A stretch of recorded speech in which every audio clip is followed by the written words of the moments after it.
The internet invented a new type of man. Not alpha, not beta, the sigma male. The lone wolf, silent, independent, dangerous. A man who needs nobody, answers to nobody, and walks through life completely alone.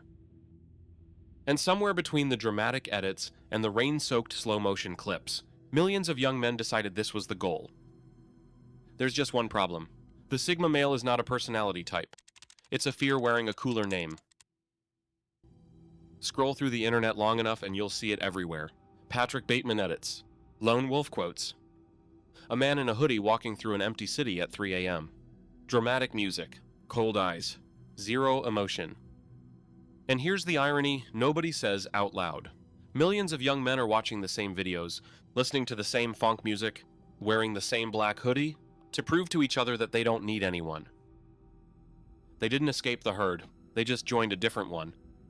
A herd that convinced itself it's made of wolves. Now look at the men people actually hold up as Sigma icons. Caesar, Alexander, the men who actually built and held power in history. None of them operated alone. Caesar's men didn't follow him because he was cold and untouchable. They followed him because of 9 years. 9 years in Gaul, starving together, bleeding together, winning and losing and surviving things that should have killed them all. And when Caesar stood at the Rubicon, he didn't make it alone. He looked at the men beside him, and they crossed that one too. That's a brotherhood forged in blood and shared commitment to something irreversible. Real power almost never comes from disappearing from the world. It comes from building something inside it, with people who have skin in the same game. And this is where the myth completely distorts real Stoicism.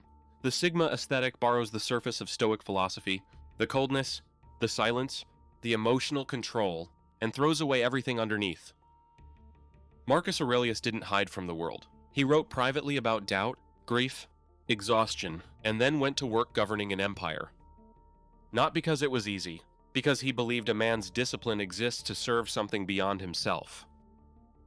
The Stoic ideal was never a man standing alone in the rain. It was a man who had mastered himself enough to carry real weight, for people worth carrying it for.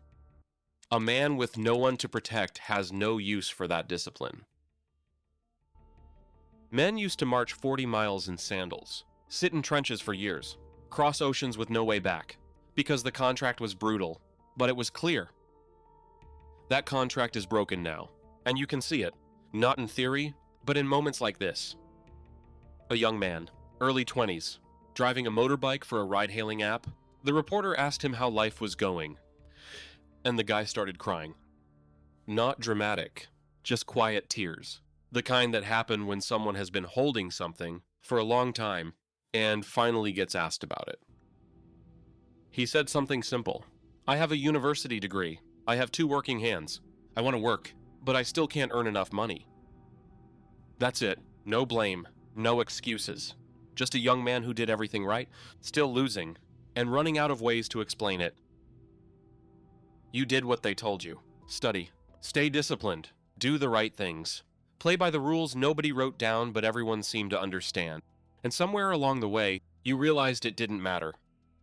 It feels like you were lied to, and that specific feeling, doing everything right and still losing. That's betrayal. And betrayal leaves a mark that doesn't come out easy. And when reality becomes that heavy, when you reach out enough times and get nothing back, something in you shuts off. It's your brain trying to protect you from bleeding out slowly. Every time you tried and got nothing, every time you opened up and got shut down, every time you showed up and still weren't enough. At some point, the mind makes a decision without asking you. Stop reaching, stop hoping, stop caring. And that's exactly when the Sigma label shows up. Suddenly the isolation has a name. Suddenly the withdrawal is a philosophy. Suddenly being unreachable isn't a wound. It's a personality type. The label doesn't heal anything, but it makes the bleeding harder to notice. And honestly, it makes sense why you'd want to walk away. That's what a rage quit looks like. Staying in the game started to feel like volunteering to get hurt again. But here's the part nobody wants to say. The game doesn't stop when you flip the table. It just keeps going without you. Here's the part they leave out. Isolation only looks like power when you already have power. The man who can afford to be a lone wolf usually isn't actually alone. He has skills that compound, reputation that works for him while he sleeps, people he's already built trust with over years. A 20 years old with nothing yet. Going lone wolf doesn't make him dangerous. It just quietly destroys his chances while he's busy looking cinematic. Giving up doesn't punish the world. It just removes you from it. Isolation can be a season, a time to go quiet, to rebuild, to stop performing for others and figure out what you actually want. But a season was never supposed to become a permanent address, so start smaller than you think. You don't need to become a different person overnight. Just take the armor off. Admit it, even if only to yourself, that you're tired of doing this alone. That somewhere under the cold eyes and the silence and the hoodie, there's a person who still wants to matter to someone, who still wants to build something real. That's the only honest place to start from. Go outside. Look at what's real. Find something worth carrying. At the very least, carry yourself.